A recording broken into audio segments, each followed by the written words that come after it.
go now to this Friday's Focus report that takes us to the Gambia. After a handover crisis that lasted nearly 2 months, President-elect Adama Barrow returned to his country on January 26th.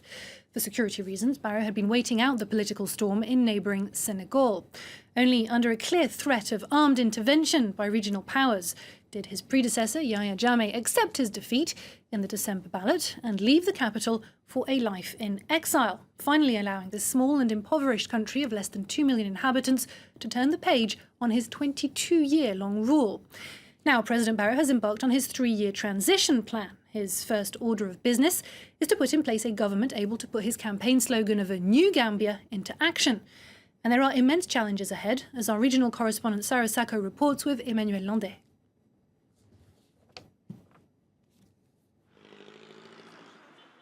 The new president's first reform could very well be economic. In Banjul, many Gambians struggle to make ends meet simply to survive. 60% of the population suffers from poverty, according to the World Bank. The economy is mainly based on peanut farming and tourism. The country welcomes up to 200,000 visitors a year, but due to the political crisis, foreigners have deserted the white sandy beaches. Adama Barrow promised to revive the sector as soon as possible. These beach attendants are waiting impatiently. We want tourists to come down. Let them know that now the country is stable, there is no problem. Everybody is doing his or her work.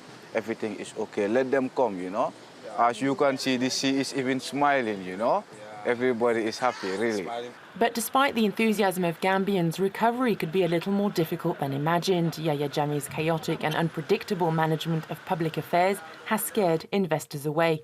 The new government will have to attract them and create jobs, particularly for the youth. In Westfield, a neighbourhood in Banjul, this small group kills time under a mango tree for lack of anything better to do. There is no job right now. Time to time we do go and do some rubber mean. Rubber means you go and do some little work whereby you can gain something by the end of the day. My biggest wish is let them create employment to the youth. Also on the new administration's agenda, the prickly issue of national reconciliation. Many Gambians' political opponents, journalists or ordinary citizens have disappeared in the abyss of the NIA, the National Intelligence Agency, Yahya Jammeh's severe political police. Their relatives are now desperate for justice to be done. This is my mom, that's my father, this is my twin sister. The other woman is my younger sister. We are the family of missing Chief Mane. Chief Mane, a journalist arrested by the NIA 10 years ago, is an emblematic example of a disappearance case. As soon as Yahya Jammeh flew into exile, his family requested an investigation. Last Monday, a list was sent to the police headquarters for people to go and see the list. If your people names appear on the list, you will be released. I went there myself to check, but the name was not found. There I went to the serious crime unit to lodge a complaint about my missing brother, but later understand that truly he was killed by the former president, Yahya Jammeh. But the matter is still under investigation to know who were behind his murder and where he is buried. We want to know. I want for the former president to be punished about my brother and the NIA. And the Chief Mane family will never forgive. We will never forgive. To appease Gambians, Adama Barrow has promised to create a Truth and Reconciliation Commission to investigate these crimes.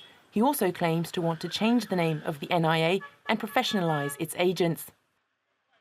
I served the Gambia Army from 1998 to 2001, And from there I joined the NIA, and this was the confirmation letter.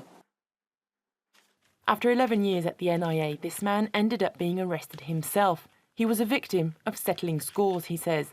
He describes, under cover of anonymity, an opaque institution that works with impunity. Jammeh have trained a special squad known as the Psychers. Those are specially trained to torture and kill.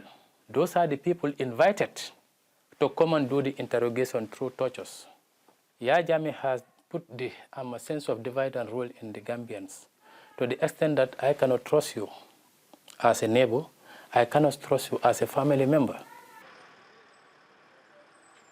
The weakened and divided Gambian army poses a further challenge. The ECOWAS troops, mobilised to incite Yahya Jammeh to cede power, are currently policing the country. The West African force, made up of a contingent of Senegalese-led troops, has positioned its command post in this camp of Bakau, west of Banjul. President Adama Barrow has already expressed the wish to see them stay for 6 months. But the Gambian army will eventually have to take over, a risky transition according to this political analyst. The military is so fragile, so fragmented. You don't know which military unit is for who. So security is one institution that Barrow government has to look at, to reform it, to make it more professional, more disciplined. This will create an environment of stability.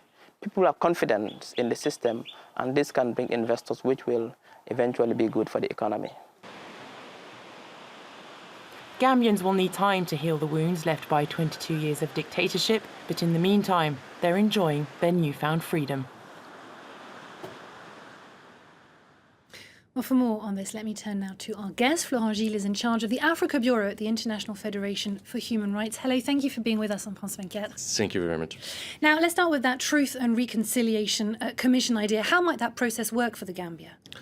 It's not clear, but the main principle of this commission is to understand how this regime works, what it did, and the fact that victims could have a possibility to claim to the Commission and to explain what they have been victims to and by whom, and trying also to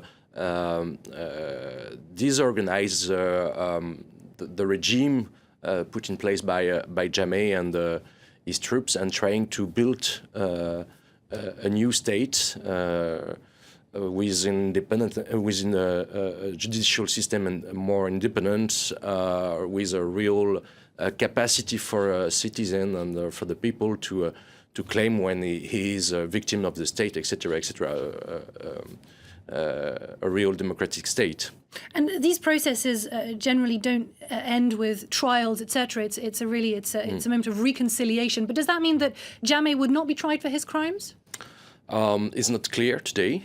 But regarding the crimes committed in the Gambia for 22 years now, definitely I think he needs to be prosecuted. Not maybe in Gambia itself, but by the international justice or by another system of justice. But clearly him and others have to run some count about what they did during the 22 years. And of course, it's very important for the new regime and Adama Barrow to to solve the problems and to read the page before to turn out and to go forward.